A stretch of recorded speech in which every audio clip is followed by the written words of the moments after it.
Welcome back to our series of videos that discuss the free characters available to unlock in Genshin Impact, their talents, constellations, and utility in battle.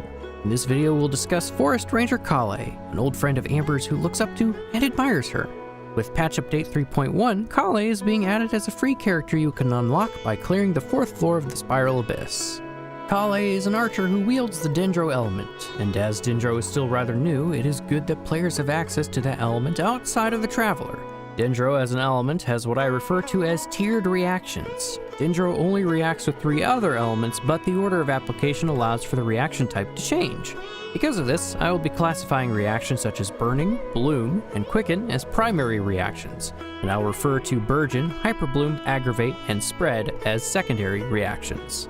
We'll revisit these later on, but I wanted to at least familiarize with these concepts before moving forward.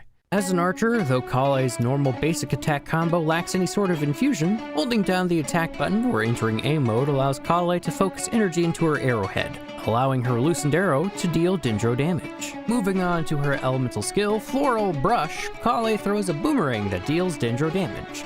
And like all good boomerangs, not only does it deal damage going out, it also deals damage coming back.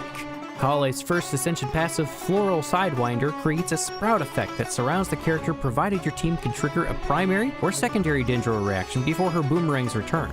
The sprout effect will deal dendro damage for the next 3 seconds and is treated as elemental skill damage. If you've unlocked Collei's second constellation, players will have access to the sprout effect the moment they use Collei's elemental skill. In addition, any primary or secondary dendro reactions that take place before the return of the Floral Brush will extend the duration of the sprout effect by an additional 3 seconds. Once you've reached Collei's 6th constellation, Forest of the Falling Arrows will add 1 more trick to Collei's Floral Brush attack. The first hit of her boomerang will spawn a miniature Kulan Ambar that will deal 200% of Collei's attack as dendro damage. And just what is Kulan Ambar, you ask? Just like Amber has Baron Bunny, Collei has her own doll. It has nothing to do with the gameplay, but the name Kulan Ambar is simply the combination of her own and Amber's names, which is the cutest thing in the entire world. When needed, the trump card kitty named after Collei's most precious friendship creates a Kulan Ambar zone that periodically deals dendro damage and applies dendro aura. When Collei's 4th Ascension is unlocked, when any primary or secondary dendro reactions happen within the Kulan Ambar zone, her passive Languid Wood will increase the duration of the zone up to a maximum of an additional 3 seconds. In addition, when Collei's 4th constellation is unlocked, Gift of the Woods will bestow 60 elemental mastery to all other party members when Collei activates her elemental burst. This allows Collei to rapidly apply dendro from off-field and enable your party to create dendro reactions. And speaking of off-field, with Collei's 1st constellation, Deepwood Patrol, when Collei in your party is off-field, she gains 20% energy recharge, which aids in helping her gain quicker access to her elemental burst. Collei's role is that of finding ways to create room for dendro reactions. A lot of her passives incentivize creating dendro aura for her team to react to. There's always the typical archer's build, but if you want to play Collei to her greatest strength, these are the following considerations. Aside from crit, the 3 most valuable stats for Collei are attack, energy recharge, and elemental mastery.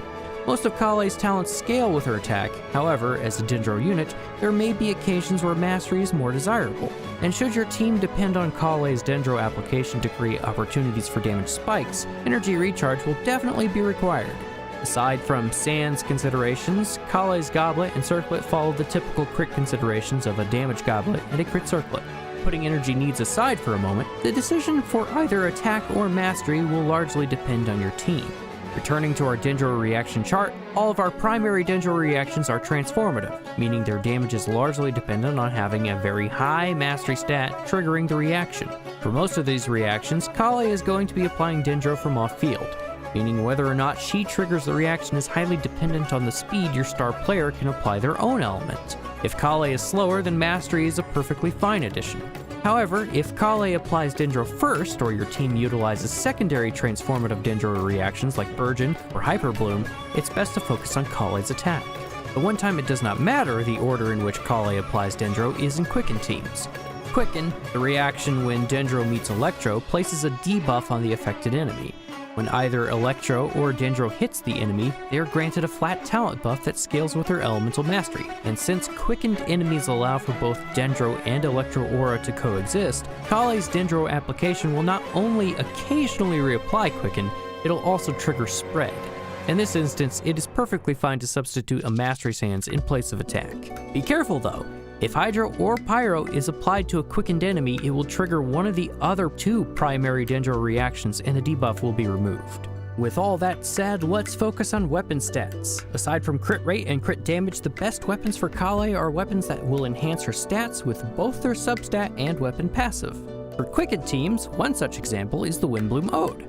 It provides an elemental mastery substat and its passive improves her attack stat after casting an elemental skill. The new King's Squire increases attack, but its passive also improves elemental mastery with the use of her skill and burst.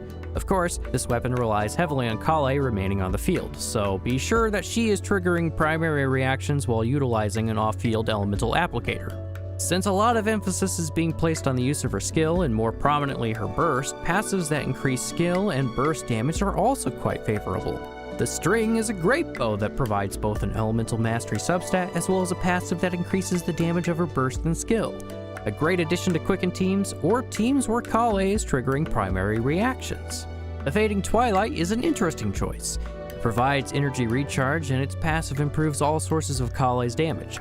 The downside is that the amount of bonus damage she receives changes every 7 seconds and rotates through a cycle of different damage tiers. Players may find the unpredictability of this cycling through bonus damage distasteful. If you like odd choices though, here comes another one. If your team utilizes a lot of secondary dendro reactions and your Collei is stuck with an energy recharge sands, you can take advantage of Collei's constant absence from the team by giving her the Alley Hunter.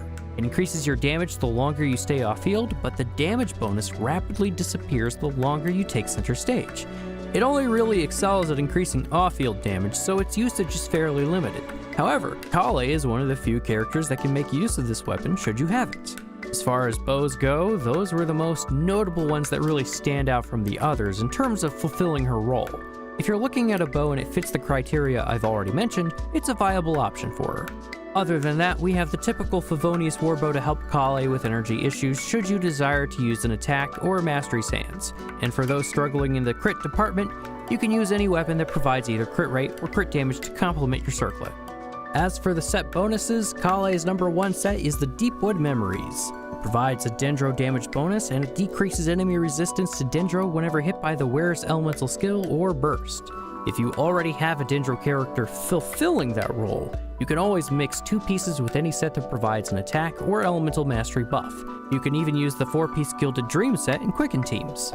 For lower AR, there are 4-star versions of these artifacts available, but if you are an absolute beginner and artifacts are required to clear content easier, Collei can make use of the Instructor set for both primary and secondary reaction teams. If you want to improve her personal damage outside of quickened teams, you can give her 2 pieces of the Gambler set and any lower AR set that provides an attack buff. Otherwise, you can embrace Collei as support and use sets that improve energy recharge such as the Exile or Scholar. And I think that is enough information to get you started. Hopefully you found this useful to act as a springboard for building Collei to her strengths. However, as you make new discoveries about her, either in how she works in your team or how you prefer playing them, you're free to change it up in the way that fits according to your playstyle. This is merely a guide to get you started, so I will wrap things up here. Tell me how you plan to build Collei in the comments below. I'd love to hear from you. I'll see you next time, so until then, stay tuned.